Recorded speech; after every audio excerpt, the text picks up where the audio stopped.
i'r oedfa gyda'n drama o dan arweiniad am unwaith eto.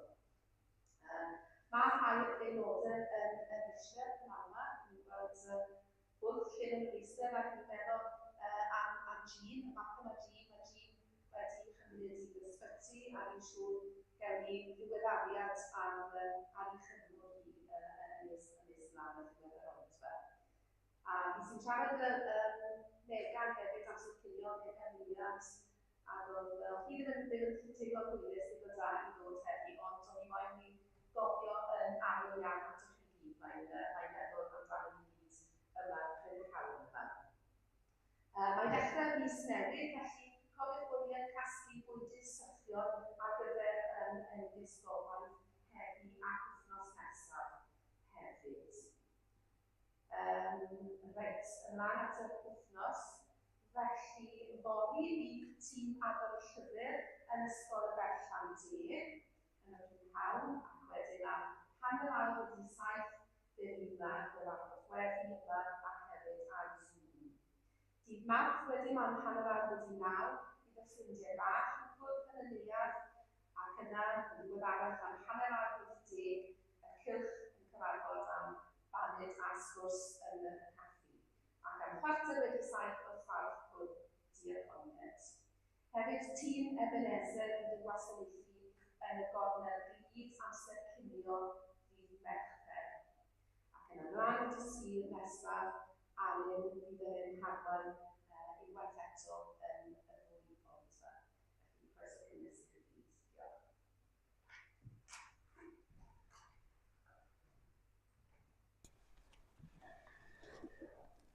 Diolch yn fawr i ti, Helen.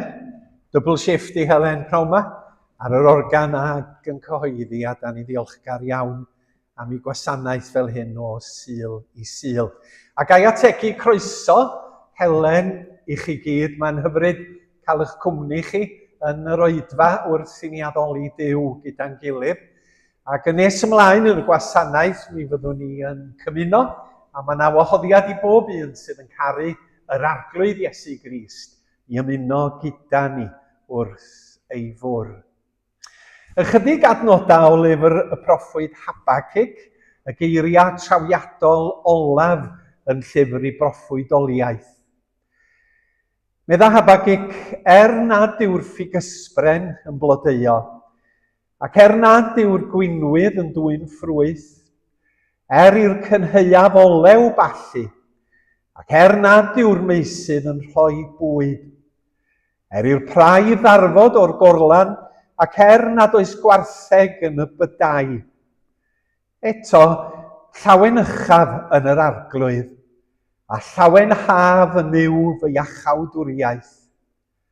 Yr arglwydd Dduw yw fy nerth, Gwnaf yn rhaid yn ysgaf yn fel ewig, a phar i mi rodio uchelfannau.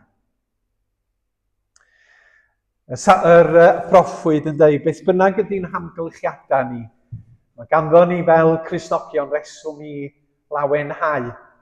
Bod ti'n anodd, bod y storm yn dod, bod ti'n brydd. Eto, llawen uchaf yn yr arglwydd, a llawen haf yn yw fy iachawdwriaeth. Dewch i ni gael gair bach o weddi.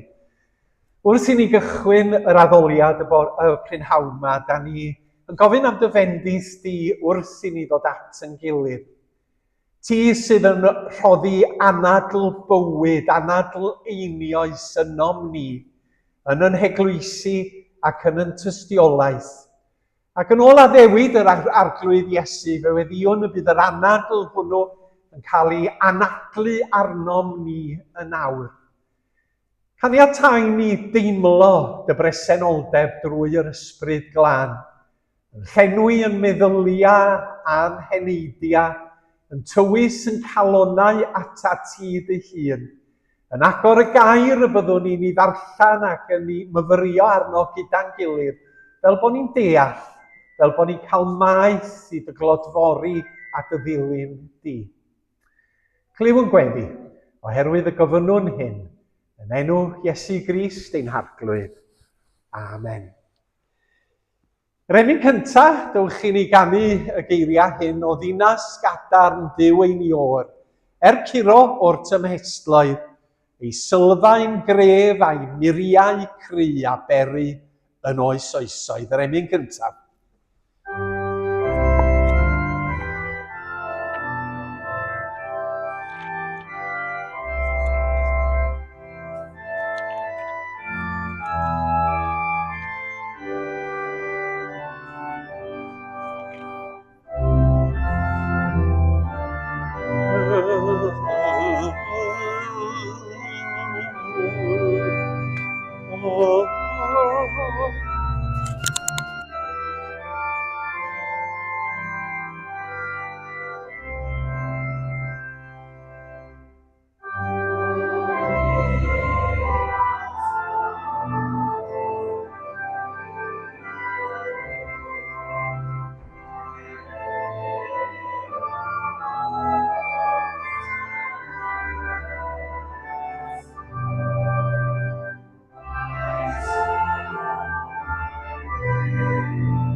Byddefnos yn ôl mi oedd hi'n Sul y Pentecost, a mae'r Pentecost yn teimlo yn bell yn ôl erbyn hyn, ond cwta bythefnos oedd o.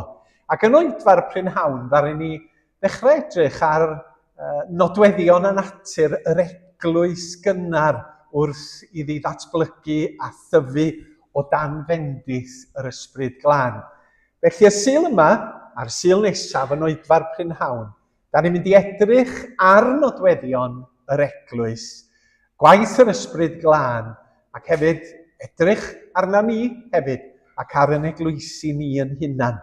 Dwi'n troi ar gyfer y darlleniad fel y gwelwch chi i actau y bedwaredd benod a darllen o'r trydydd adnod ar 20 ymlaen. Y ddau bennawd ydy y credinwyr yn gweddio am hyder a popeth yn gyffredin. Wedi gollwng, eithant ati pobl eu hunain, ac adrodd y cyfan yr oedd y prif offeiriaid a'r heniriaid wedi dweud wrthynt. Wedi clywed, codasant wythau ei llef yn unfryd ar ddew.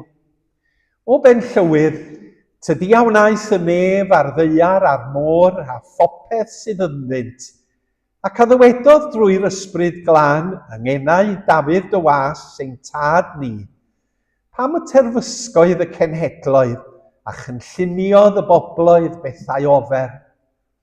Safodd brenhinoedd y ddeiar ac ymgasglodd y llywodraethwyr ynghyd yn erbyn yr arglwydd ac yn erbyn ei feseia ef.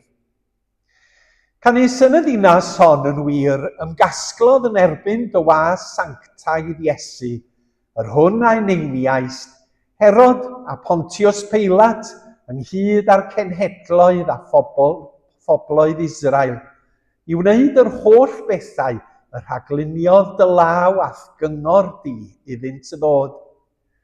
Ac yn awr arglwydd, edrych ar ei bygythion, a dyroedd weision lefaru dair a phob hyder, a estyn dithau dy law i beri a chad, ac arwyddion a rhyfeddodau drwy enw dy was sanctaidd Iesu.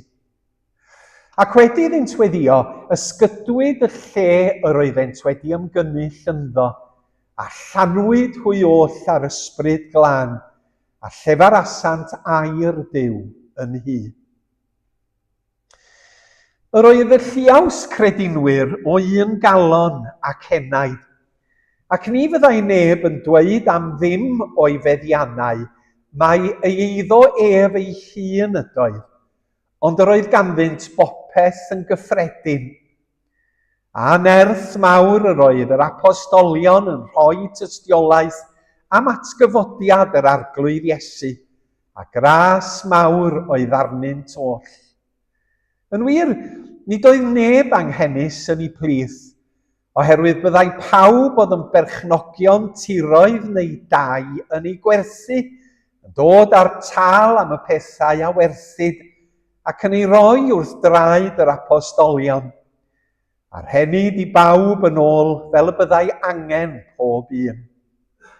Yr oedd Joseph a gyfenwyd Barnabas gan yr apostolion, sef o'i gyfieithu mab anogaeth, Lefiaid, Chypriad o enedigaeth, yn berchen darn o dir, a gwerthodd ef, a daeth ar arian a'i roi wrth draed yr apostolion. A da ni diolch i Dduw am ei air heriol i ni y prynhawn yma. Rwan ta, yn ôl yn arfer, yn yr oedfa gymyn, da ni'n dynodi y weddi i fod yn weddi dros gleifion, a mae yna gyfle, mae yna flwch gweddi. Os da chi am i ni weddio, a dwi'n annog hyn drosodd a throsodd, ond o chydig o geisiau gweddi sydd yn dod i mewn am ryw reswm. Ond mae pawb ohona ni'n nabod cleifion a phobl sydd angen yn gweddia ni. Peidiwch â bod yn swil i roi ond un enw i lawr. A fydd Duw yn gwybod pwy da ni'n gweddio drostyn nhw. Peth grymus iawn ac effeithiol yw tair weddi'r cyfiawn, medda'r gair. Yn wahanol i'r arfer, dwi'n mynd i ddarllen gweddi o lyfr gweddiau yn y gynulleidfa.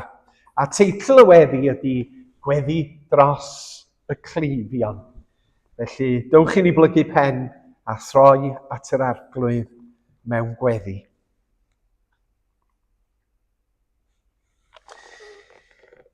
O Dduw ein criawdwr a'n cynhaliwr, A'n lluniaist o bryd y ddeiar gan anadlu ynom anadl einioes, ac ewi llysio i'n cyrff fod yn demlau i ddysbryd glân. Diolchwn i ti am dy drigaredd a dosturi tuag atom bob amser. Dyro ras i ni'n ei gofio dy ffyddlondeb ac yn holl amgylchiadau'r bywyd hwn i godi ein golygon at ati mewn ffydd. Yn y wybodaeth mae tydi sydd ddiw. Gad i ni ymnerthu yn dy gadernid tragwyddol. Diolchwn i ti am dy fab Iesu Grist a ddaeth yng nghyflawnder yr amser i fynegi'n llawn dy gariad sanctaidd tuag atom.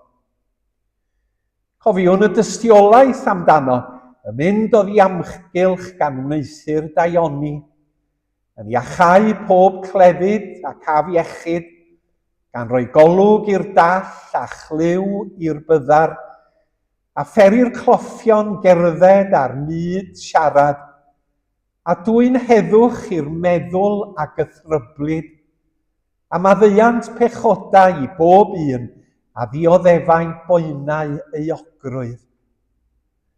Dyw'n ninnau yn hyderus ger dy fron i ymbil dros y cleifion, gan wybod mae'r un i'w dewyllus da i ddynion, i bobl i wragedd ym mhob cenhedlaeth. O Iesu'r meddyg da, ffisigwr mawr y byd, o cofia deulu'r poen a'r pla, a'r cleifion oll i gyd. Tydi yn unig wyr holl gystydd plant y llawr, y rhai sy'n credu am yr hwyr yn gryddfan am y wawr. Heddiw fe gofiwn yn arbennig am yr rhai hynny y gwyddom amdanynt.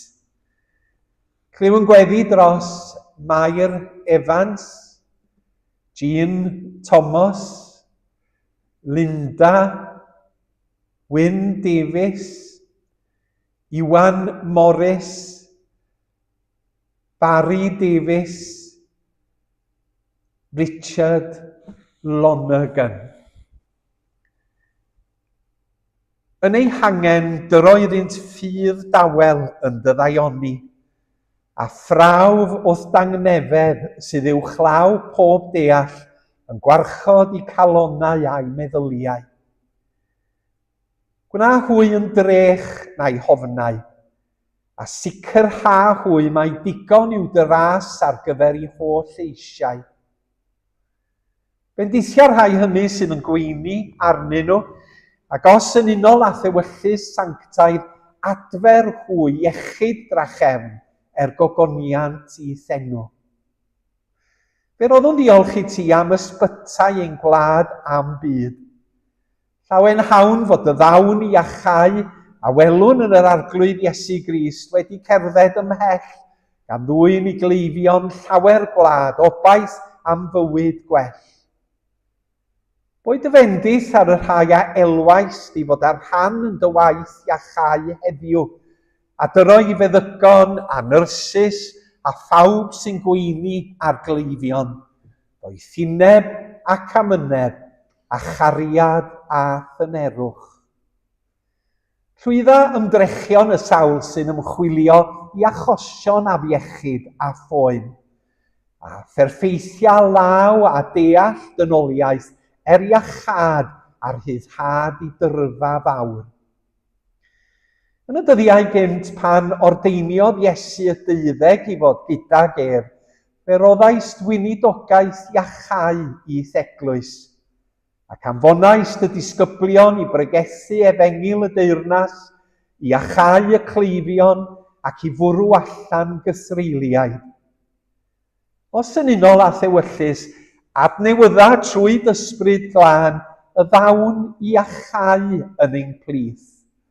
Fel y cohoedder gyda nerth yr efengil lawn iachawdwriaeth llawer iawn. Bydd anna'r sawl sydd yn pryderu am anwyliaid ac yn gwylio dros y rhai hynny maen nhw'n ei garu a'i galluogi i fwrw ei holl ofal arna ti. I'w chlaw bob dim, nerthan i oll all bresenoldeb hyfryd i gredu dy fod yn cydweithio ym mhob peth daioni a'r rhai sydd yn dygaru.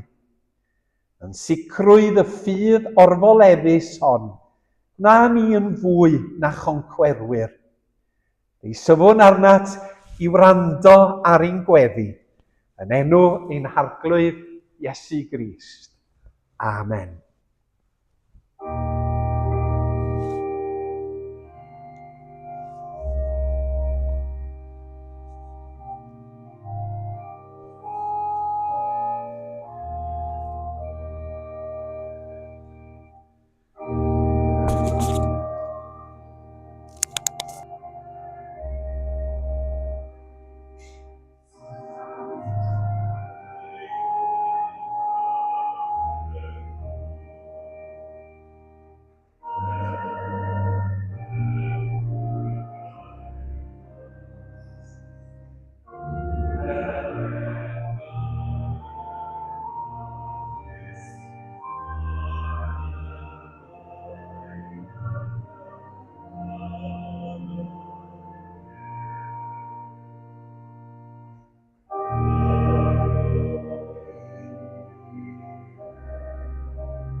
Tynnu'ch sylw chi at dau beth, mae'r llusern newydd wedi ymddangos, Mai Mehefin. Diolch i bawb sydd wedi bod ynglyn â hwn, yn paratoi erthygla bach, yn danfon lluniau, a da ni diolch hefyd i Tudur Jones am gysodi y llusern. Felly gnewch yn siŵr bod chi'n mynd â chopi efo chi a prawf ddarllen. Mae rhai o'na chi wedi prawf ddarllen y proflenni hefyd. Dwi'n meddwl bod o'n gofnod ardderchog, a mae'r llusern Ebenezer yn 90 oed erbyn hyn. Mae'n un o'r cylchgrona eglwysi Cymraeg cyntaf yng Nghymru. Felly, mynwch eich copi a darllenwch trwyddo fo. Ac os da chi'n cael ysbrydoliaeth, swn i'n gallu sgwennu rhywbeth. Sgwennwch ac anfonwch nhw at Tudur fel yn bod ni'n cael 24 tudalen y mis, mewn 2 mis. I rannu gyda'n gilydd. Wedyn, yr ail beth ydy bod adroddiad blynyddol Ebenezer 2025 wedi baratoi ac wedi argraffu. Da ni diolch yn fawr iawn i bawb sydd wedi bod ynglyn â hwnnw. Mi fyddan ni'n cynnal cwrdd eglwys mewn ychydig wythnosa i gyflwyno'r adroddiad ac i gael selch bendith chi arno fo. Ond da ni diolch i Eilir Jones, y trysorydd, am ei waith mawr hefo ochr ariannol yr eglwys a'r tîm, a diolch iddyn nhw am adroddiad 2025. Dewch i ni ganu yr emyn nesa. Yn dilyn yr emyn, mae yna fideo byr yn syth bin am John Penry. Mae o'n 2 funud a hanner. Ond da ni am gannu'r emyn hwn mewn cof o Thaberth welen ni o Iesu'n cyd nesau. Un teulu ydym yno ti i sgaru a thfwynhau. Diolch.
Fel be mae hi eisiau atgoffa o Iesu o dilyn hwn ar y gegau yn golygu dioddau am erthyrydod.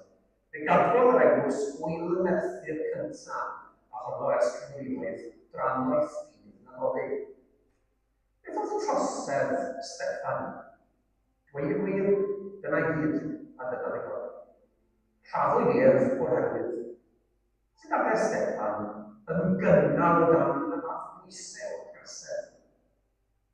Cyfrinach Steffan oedd ei fod yn gyfiawn o'r ysbryd glân, a dyma merth o'r uchelwyder a addawodd Iesu i ddisgyblion. Mae her yr efengyl yn fawr, y mae gofynion yr efengyl yn drwm, y mae safon yr efengyl yn uchel, ond nid efengyl yn gofyn yn unig ydyw, cael gan ddinerth i gyfarfod ar gofyn. Heddiw, a ni'n ein cofio'r merthyr John Penry, cofio'r eiriau Austin Sant am Steffan Merthyr. Y mae'r eglwys meddai yn ddyledus i wedi Steffan am Paul. Yr ydym heddi, annibynnwyr Cymru, yn cydnabod ein dyled i'r cyntaf o annibynnwyr Cymru. Da hynny, ond taw i ddim i annibyniad sefyll yn rhy hir, yn edrych wyth i hefn, rhag iddi ymgyfeirio. Rhaid cofio gwraig Lot. Diben yw cadw'n cof, ond yr unig gadw'n call yw adennill. a fe'n rhysgu a menter Cymru, pregethu i bobl Cymru. Mae bod ei Duw i bobl Cymru, deud am Iesu Grist wrth y Cymru yn ei iaith hunain. Heddi, fel y dyddiau Cymru, mae prinder wybodaeth a chybod yn Cymru. Yn y Gymru sydd yn derbi o'r gwmpas, mae wrth menter a ynni creadigol a dar o Iesu Grist.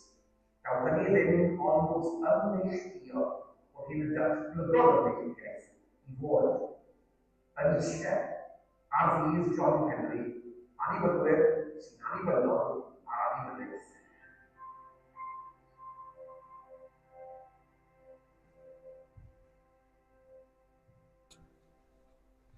A da ni diolch i Undeb yr Annibynwyr am y myfyrdod bach yna ac i Owain Llyr am yn herio ni. Mai 29 oedd dydd dienyddio John Penry yn ŵr ifanc tua 30 oed yn y flwyddyn 1593. A'i bechod o yn erbyn y llywodraeth a'r eglwys Anglicanaidd oedd ysgrifennu tractia a pamffledi yn gofyn am bregethu'r Efengil ym mhlwyfi Cymru yn yr iaith Gymraeg. Oherwydd mi oedd 'na nifer fawr o blwyfi yng Nghymru lle oedd yr offeiriad neu y ficar yn byw yn rywle arall ond yn cael arian allan o'r plwyf.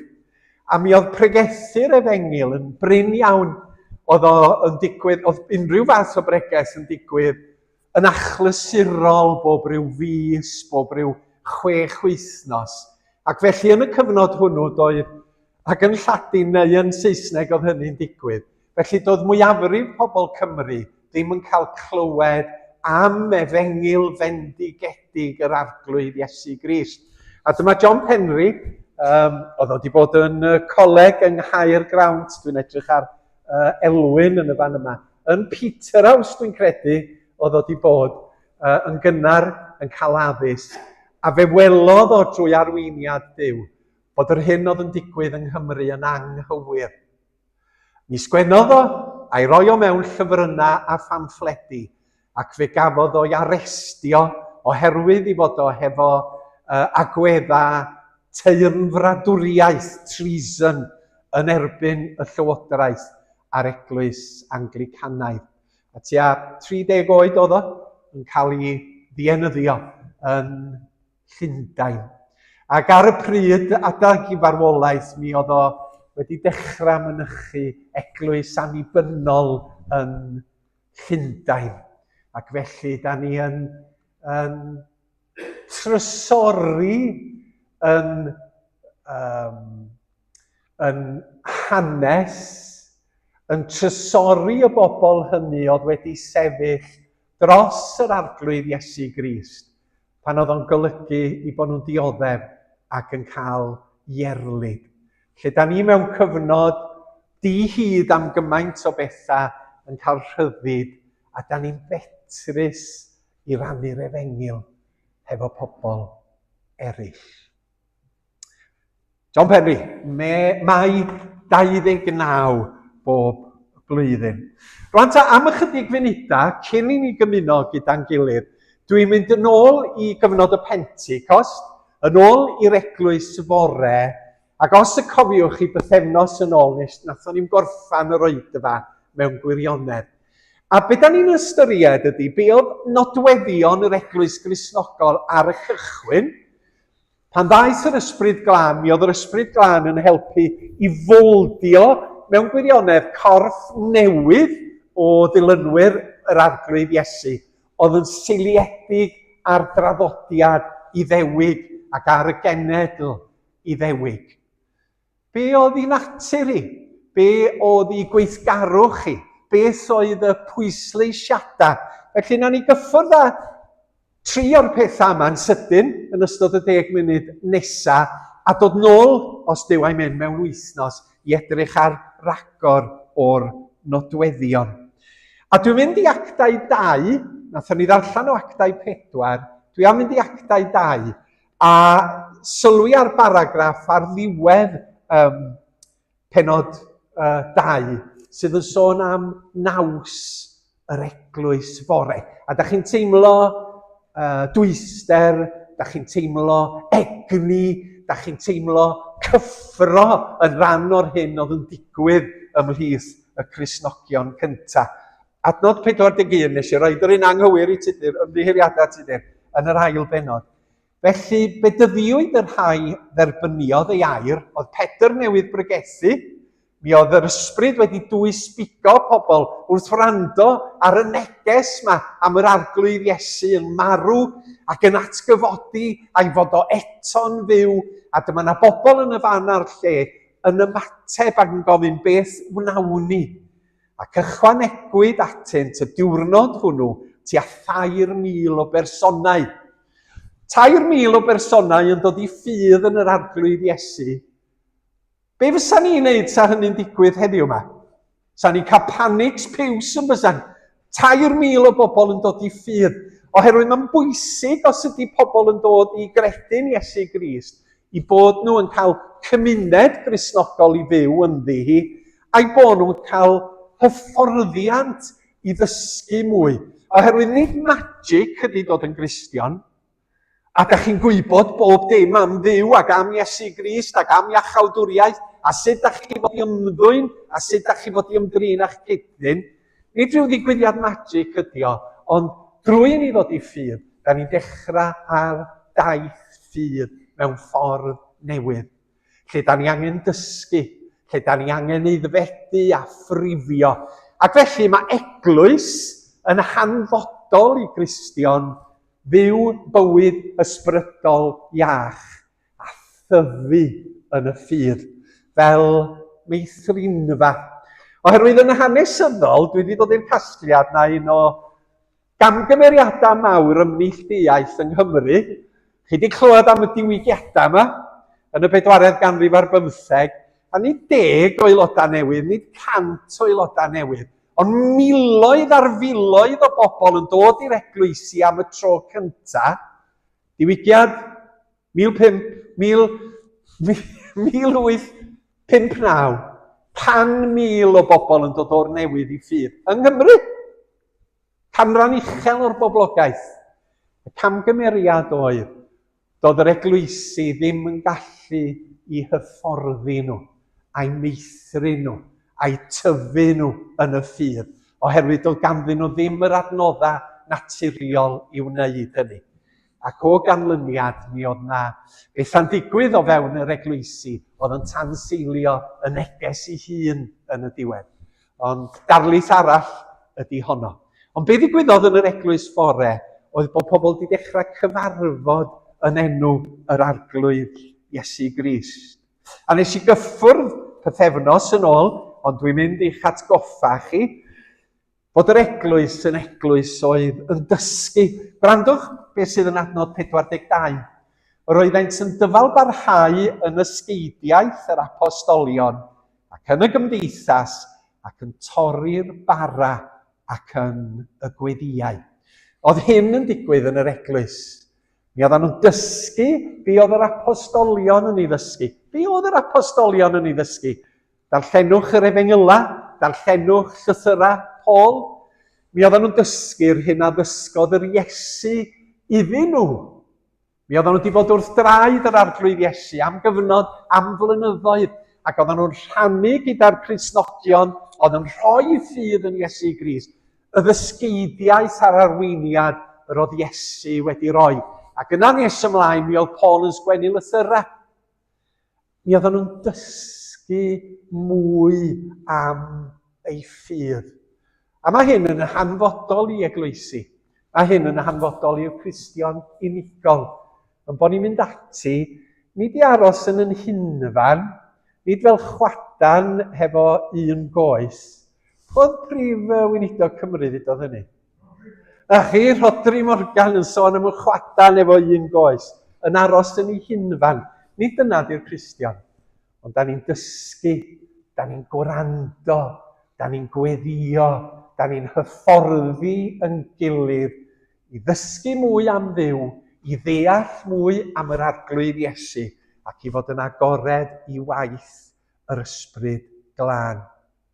Fe ddwedodd Paul yn Effesiaid, boed i chwi sydd â chariad yn wreiddyn a sylfaen eich bywyd, gall gael eich galluogi am gyffred ynghyd â'r holl saint, beth yw lled a uchder a dyfnder cariad Crist, a gwybod y cariad hwnnw, i fod i'w chlaw gwybodaeth.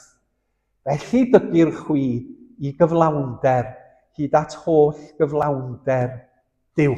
Da ni angen gwybod mwy. Nid rhywbeth bach da ni'n dysgu mewn cwrs, mewn encil penwythnos ydy Iesu Grist. Mawr oedd Crist yn rhagwyddoldeb, mawr yn gwisgo natur dyn. A'r Iesu'n Dduw sydd wedi dod i'n plith ni. Mae'n rhyfeddol, mae'n fendigedig, mae'n fwy na'r greadigaeth. A da ni angen cael yn hyfforddi a dysgu a thrafod sylfaeni y ffydd Gristnogol. Roedd yr eglwys yn dysgu, yr oeddent yn dyfalbarhau yn ysgeidiaeth yr apostolion. Yr ail beth yn y fan yma ydy bod yr eglwys yn gymdeithas. Mi oedd rhai oedd yn rhoi ffydd yn Iesu yn teimlo'r angen a'r syched yn ei cael honna i ddod at ei gilydd, at bobl oedd yn dilyn yr arglwydd Iesu. Fel da ni o pnawn yma wedi dod at yn gilydd, da ni credu fod yr ysbryd wedi dod ar waith, a fod yna reswm penodol gan Dduw bod chi yn yr addoliad hwn heddiw yma.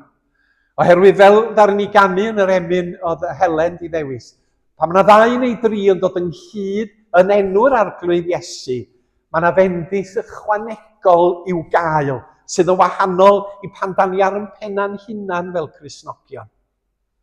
Mae'r ysbryd yn symud, mae'r ysbryd ar waith, mae'r gair yn cael ei gyhoeddi, mae'r gair yn cael ei agor, mae'n calonnau ni yn cael ei agor i ddeall a chredu a dilyn ac addoli. Y gair groeg, fel da chi'n gwybod, ydy koinonia, ynde? Cymdeithas yr ysbryd glân.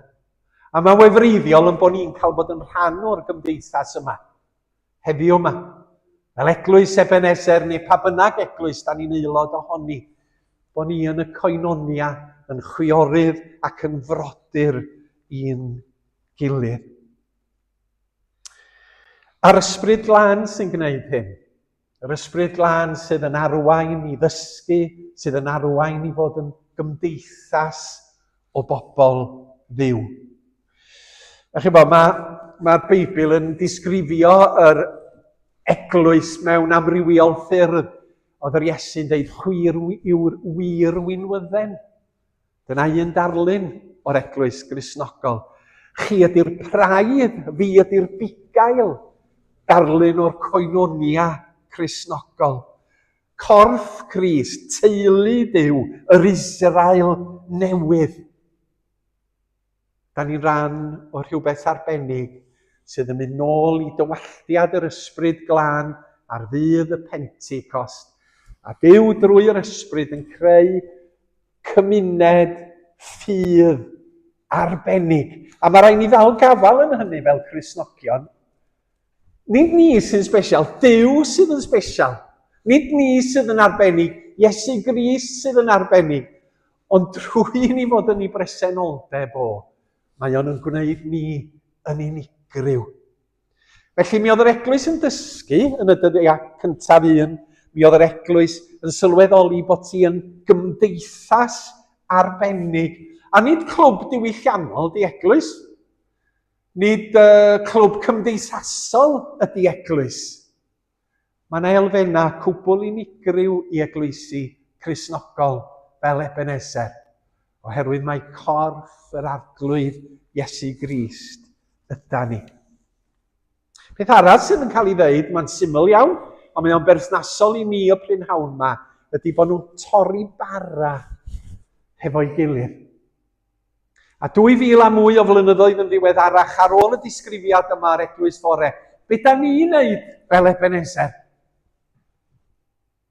Da ni yn y munud yn mynd i dorri bara hefo'n gilydd, oherwydd pobl Iesu Grist yda ni, a fod yr arglwydd Iesu wedi yn gorchymyn ni i wneud y weithred syml ond arwyddocaol hon gyda'n gilydd.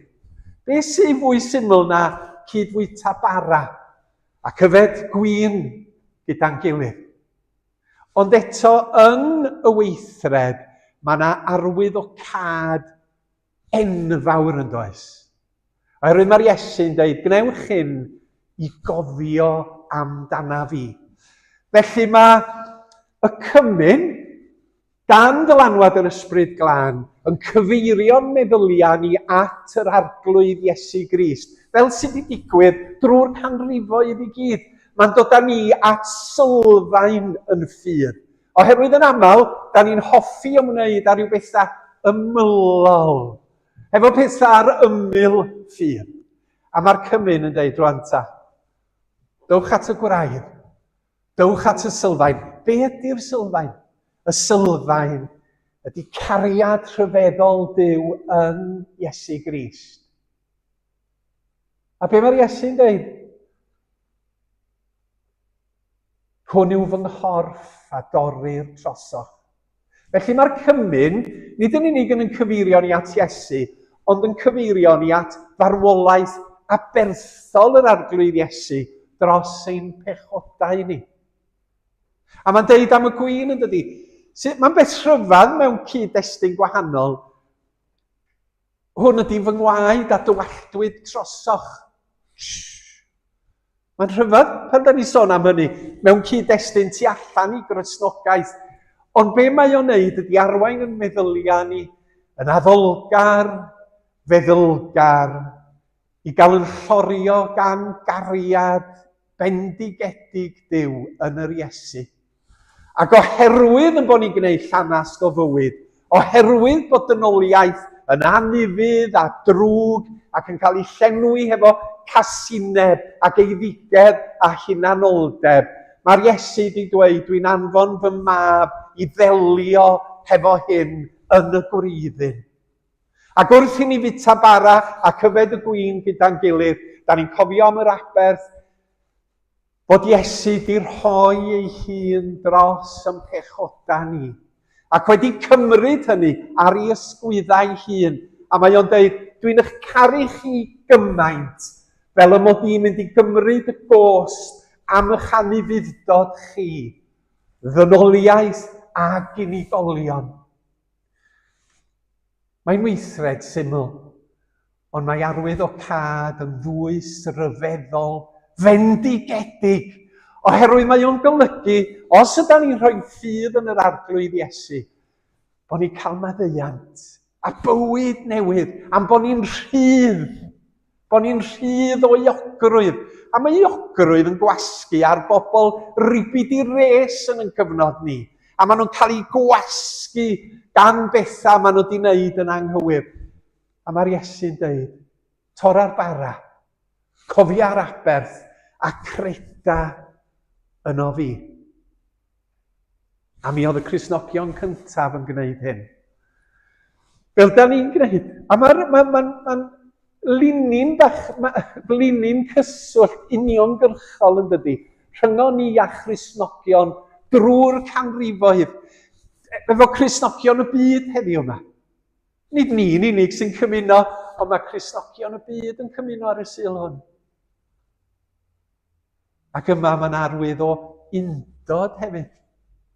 Nid pobl ar wahân yda ni, ond mae cariad Duw yn ymuno ni gyda'n gilydd yn yr arglwydd Iesu Grist. Ac yr oeddent, be oedd yr adnod?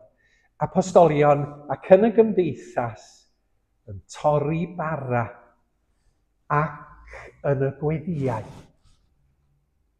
A wyddwch chi be?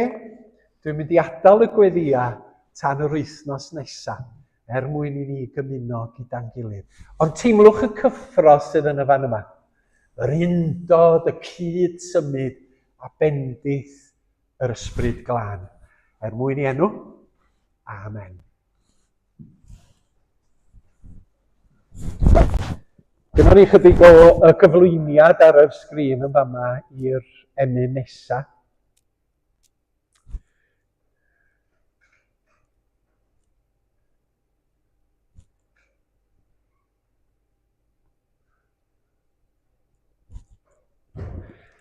A dywch i ni ganu yr emyn cyn cymuno. O par i theclwys tir wynwydden wir, garddi ohonot yn ganghennau ir, a'r geiriau sydd yn dilyn.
Wrth i ni ddod at fwrdd y cymyn, gai gyfeirio at y rhai hynny sydd wedi bod yn sâl yn ymplith ni a'r rhai sydd yn gaeth i gartref.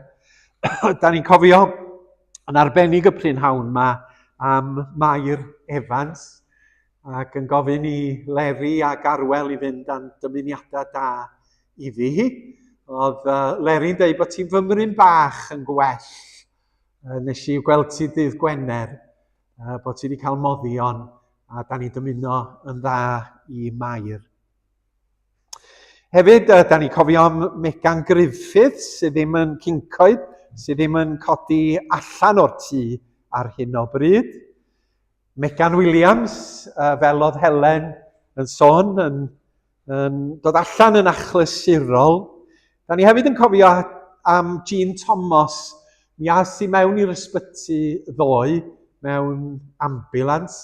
Mae wedi bod yn cael poen mawr yn ei choes, a mae'n derbyn ymchwil a phrofion ar hyn o bryd.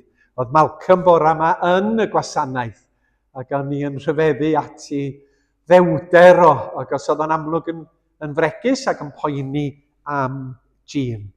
Da ni'n cofio am Iwan Morris, mae Iwan Morris gartref i gofn pylu yn raddol, ond mae o'n cael gofal ardderchog.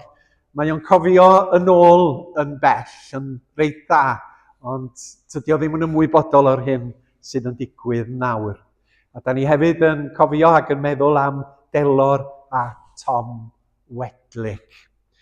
Dau deulu wedi colli anwyliaid, Lynn ac Elin Jones a'r teulu. Fe fydd arw mam Lynn, sef Bronwen, yn ddiweddar, ac fe gynhaliwyd i hangladd hi ddydd Gwener diwethaf. Ac o'n i yn clywed bore yma fod teulu Maria ac Aleg Lewis hefyd wedi cael profedigaeth oherwydd bod mam Maria di marw yn y gogledd a bod yr angladd yr wythnos nesaf yma. Felly, da ni yn cydymdeimlo fo'r rhai hynny sydd yn cael aru ac wedi colli anwyliaid, ac yn gweddio bydd goleuni atgyfodiad yr arglwydd Iesu yn llewyrchu ar ei llwybr. Fel y dywedodd yr Iesu, my fi yw'r atgyfodiad a'r bywyd. Cyn i ni gymuno, dwi'n awyddus i ni adrodd, os da ni'n dymuno, cyffes hefo'n gilydd. Cos mae cyffes yn helpu ni weithiau i ddelio efo pethau, a da ni'n gallu dadlwytho nhw i'r arglwydd. Oherwydd fod Iesu wedi marw. Oherwydd yn gwendid ni, da chi'n gwybod mae Pantic Helen yn sôn dydy, cwympo ganwaith i'r un bai. Bod ni'n gallu syrthio i gasineb neu hunanoldeb dro ar ôl tro. A mae'n iach i ni ddod at yr arglwydd a deud, arglwydd, mae'n ddrwg gynnau. Mae'n ddrwg gynnau nad ydw i'n cyrraedd safon yr arglwydd Iesu. Felly, os da chi'n dymuno, darllenwch y cyffes hefo fi. Cyffeswn o dad i ni dorri dorchmynion gan ddilyn ein ffyrdd ein hunain. Cyffeswn i ni bechu ar feddwl, gair a gweithred. Rydym wedi gadael heb ei gwneud y pethau y dylem fod wedi ei gwneud. Rydym wedi gwneud y pethau na ddylem ei gwneud. Rydym wedi gwastraffu dyroddion a phorthi ein trachwant gan anghofio'r anghennus ar sâl. Buom yn ofer yn ein meddyliau, yn ein geiriau'n greulon, yn ein gweithredoedd yn hunanol. Mwyn dy enw mawr trigarha wrthym, ac mwyn Crist a'i aberth drud, madda i ni ein holl bechodau. Cymer ni yn awr wrth i ni edifarhau am ein drygioni, a nertha ni gerdded yn dy lwybrau gan i fyddhau is ewyllus.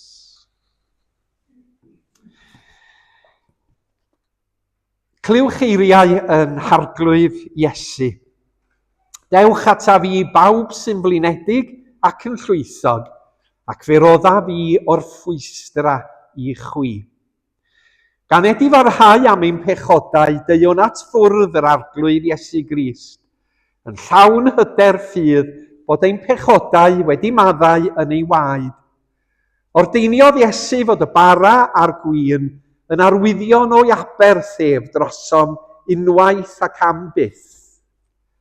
Deuwn felly yn llawen a gostyngedig, gyda meddyliau agored gan fod holl gyfrinachau ein calonau yn hysbys i Dduw. Deuwn yn waglaw gan bwyso'n unig ar aberth Crist. Deuwn mewn ffydd at ein gwaredwr, oherwydd ynddo ef tosturiodd wrthym ni, gan ei draddodi drosom ni. Ynddo ef caiff y gwan, nerth, y lles gadfiwiad, y trist bob diddanwch, y diobaith hyder a'r pechadur faddeuant. Trwy ras Crist a chariad Duw a chymdeithas yr ysbryd glân, fe nerthir i wrthwynebu cynllwynion y diafol i drechu galluoedd y tywyllwch ac uno mewn moliant gyda thyrfa'r gwaredigion sydd bob amser ym mhresenoldeb Duw. Gawn ni gydweddio.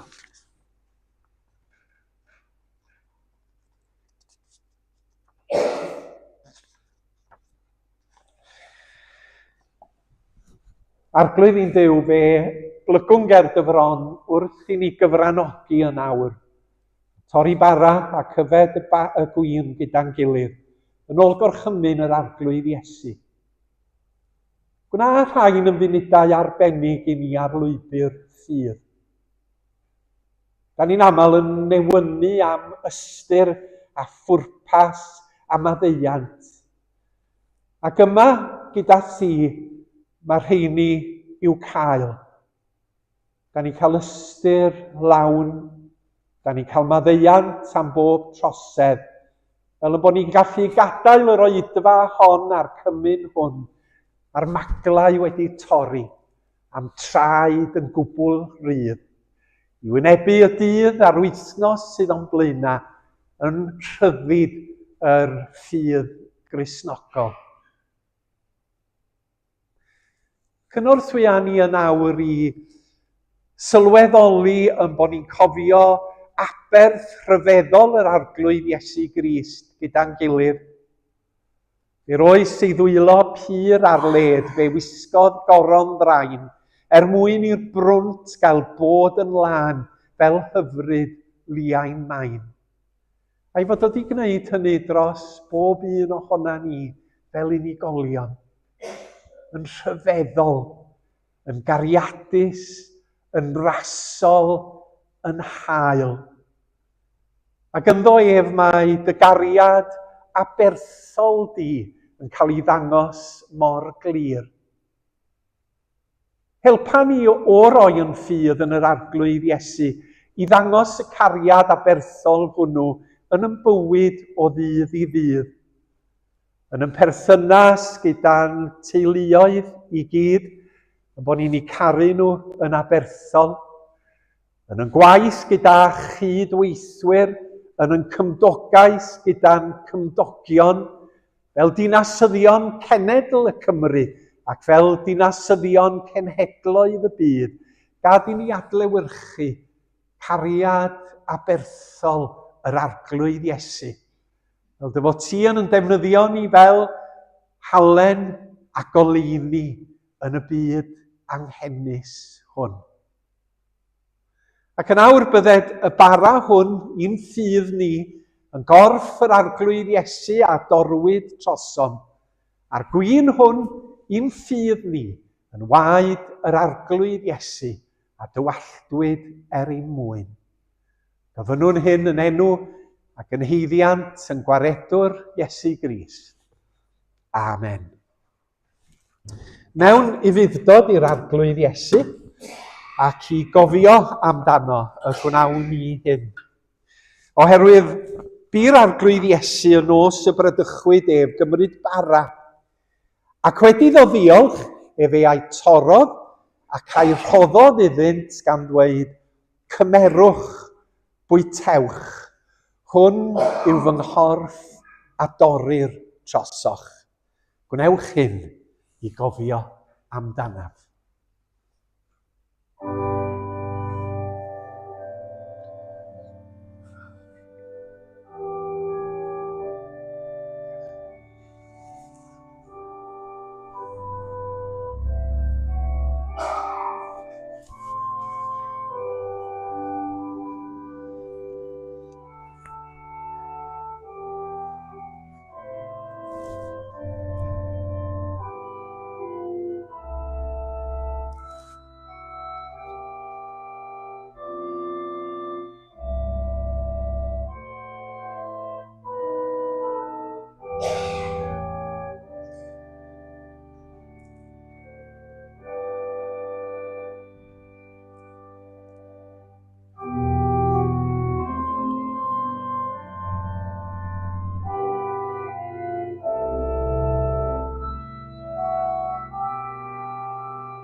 Y bara hwn yw corff Crist a dorwyd trosoch.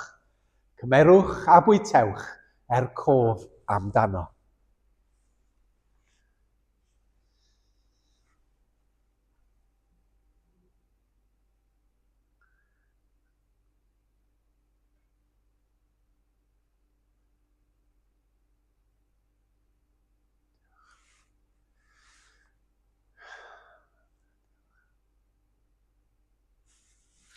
Yr un modd hefyd fe gymerodd y cwpan ar ôl swper, gan ddweud y cwpan hwn yw'r cyfamod newydd yn fy ngwaed i. Gwnewch hyn bob tro yr yfwch ef i gofio amdanaf.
Y cwpan hwn yw'r cyfamod newydd yng ngwaed Crist.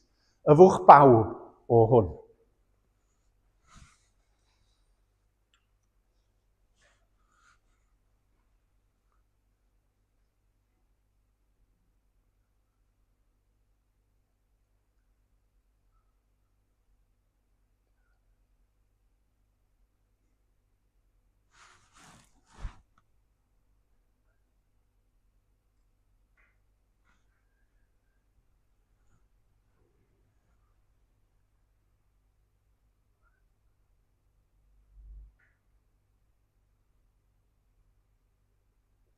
Fe ganwn ar yn heistedd yr emyn olaf.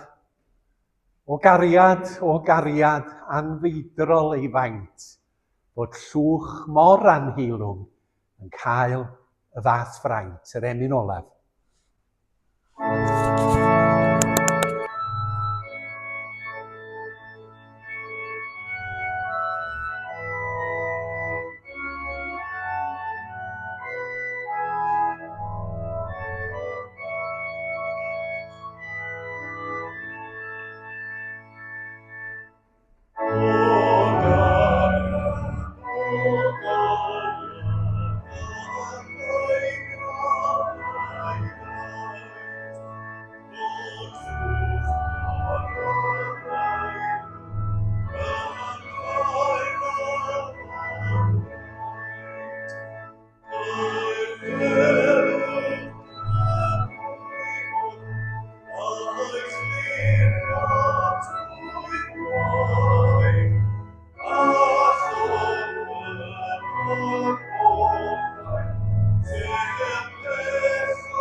Diolch i chi am eich cwmni.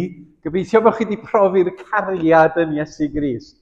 A bod chi'n gallu mynd allan yn gwybod, mae Duw yn yngharu fi yn anhygoel sydd yn eich arfogi chi i wynebu beth bynnag mae'r wythnos yma yn mynd i daflu tuag ato chi. Diolch am eich cwmni fel cynulleidfa a diolch am bob un sydd wedi rhoi cyfraniad i ddod â'r gwasanaeth yma at ei gilydd. Mae yna nifer yn dod at ei gilydd i wneud hynny bob dydd Sul. Gawn ni roi'n gofal i'r arglwydd, gras sy'n harglwydd Iesu Grist a chariad Duw, a chymdeithas yr ysbryd glân a fod o gyda chwi o'r awr hon hyd byth. Amen.